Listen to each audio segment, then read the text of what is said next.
Hey everybody, Sean Holsinger here from holsingersflyshop.com.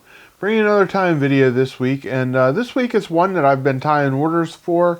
It's Olsen CDC Midge, and it's a really cool pattern. Like I said, I had a big order for them and some other flies, but I thought, man, this one's a cool one. I just got to share this one with you. Not a hard pattern to tie. It looks maybe a little bit tricky, but it's not really that hard. With some practice, you'll get onto it real quick. Couple things I'm going to say about before I get into tying it. One, I used like 3 CDC feathers, and I just stack them one on top of the other and pinch them down. You'll see me pinch them, but I don't take the time to show stacking them up because I'm just literally laying them one on top of the other, lining the ends up on them. For me here in my area, I'm kind of thinking I want to use this to imitate the tan caddis that comes off like all the time on my one local stream. So I'm using a Callibatus, light Cahill, cream, somewhere in that. Even the natural duck would be perfect color for this. It's going to be a great pattern to imitate a caddis or just a regular old midge, anything like that. The other thing, the hackle on it. I'm using dry fly hackle, of course, and I'm using from a cape. And the ones I'm using is clear up here at the end, these real tiny small ones to get down to the size I need, this 18-20 range. So I'm using this up here. So one thing I wanted to share with you at the shop, if you don't have the money, don't want to spend the money on a big cape like this, one way you can cheat and get around it, we sell these large genetic dry fly cape tops, which what it is you can see, put them side by side here, you can see this is just the same top cut off of here and sold in a pack like this. So I don't know if they send these overseas for commercial tires or something like that. Before they send them over, they cut the cape tops off and sell them individual. Whatever, who cares? But that's a different option for you. This is, you know, these are $60, this is $5. So if you're looking for a cheap alternative to some small dry flies, if you're tying a bunch of Griffith gnats or something like that, that's a good alternative for you, and it works great. And it's good hackle too. It's really good hackle from Nature Spirit. So give that a try. We have it in a couple different colors. Anyways, guys, really cool pattern. Take your time, go through the steps, learn to tie it, and it's going to be a fish catching fly. Here you're going to see a picture of it, then the material list to tie it.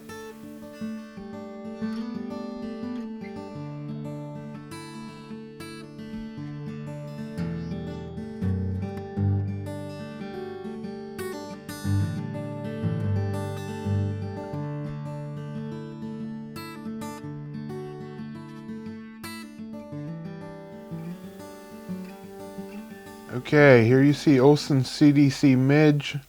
Cool looking fly. Let's get into tying it. For a hook, I'm using a Firehole 609. I know this is a wet nymph hook, but it's a lighter wire hook. So it'll be fine for this dry fly pattern. And tying it on an 18. For thread, I'm using a Semperfli Nano silk. This is 12-aught black. And then we're just going to start it on there, bring it back towards the middle. And then we're going to put on some Krystal flash. This is 3 strands of black Krystal flash. And I'm just going to lay it on here, lay it up on top, tie it down a couple wraps, and then I'm going to bend it back over and wrap it all back to the back of the hook. So that's going to give me a tail section and then wrap it up for the body for the rest of it. So just going to pull the tail back there, get that where I need it, and then start wrapping this forward and covering up the hook shank with this black Krystal flash. And just wrap that right up there. Once we get up, we're just going to tie it off. 2 or 3 wraps, and then I'll wrap back over it and trim it off. Now, we're going to put on our CDC wing. For the CDC wing, I'm going to use like 3 feathers, 3 CDC feathers. I'm going to stack them all up, line the tips up. And then I'm just going to take them, pinch them in my finger, and get them tight. Get it till it's a small bunch and nice and tight there. Then I'm going to set it on the hook, and I want it to come right to the beginning of that tail. And I'm just going to set it where I need it to be, like this. And then I'm going to transfer fingers and pinch it down where I want it to be. And then I'm going to make a couple wraps. Get that tied in place where I want it. Make sure it's where I like it. I want to pull that forward just a hair and wrap it down tight. And then we're going to trim all this off. This is going to make our CDC wing, our underwing. Okay, now I'm going to add just a tiny little cider to this. And what I'm going to do is I'm just going to take an piece of orange CDC. And just by the tip here, I'm going to pinch the tips. Excuse me. And just set them on top there, right on top in front, and hold it down. So now, we got that done there like that. Why we do it like that is the fish is going to see the underview of it. And there you can see, it's not going to see that orange, but when it's on top of the water, you're going to see the orange. So this is going to be the fish's view. That orange isn't going to, if it rides right, you're not going to see it. Or the fish isn't going to see it, I should say. Next and last thing we're going to put on is our hackle. And this is the hackle that I showed you at the beginning of the video. And I'm just going to tie it on the side, make a couple wraps forward with it, put it in my hackle pliers, and then palmer it forward.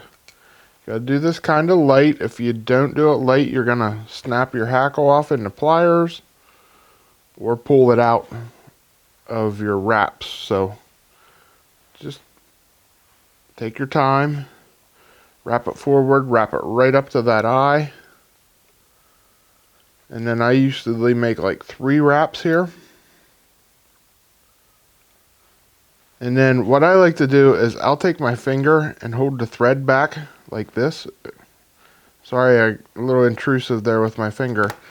But what I do is I hold the thread back with my finger, and that keeps the thread from falling over the eye. And then I can come in and put a whip finish on here and finish up this fly.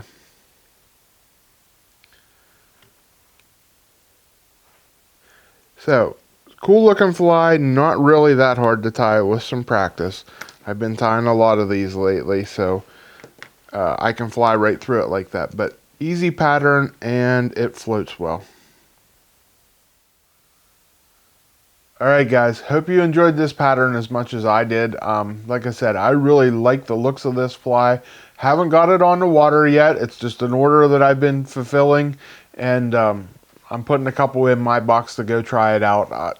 One thing with CDC, always use, for me, my preference is high and dry floatant.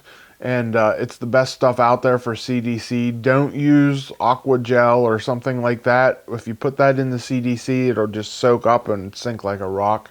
So high and dry is what I prefer.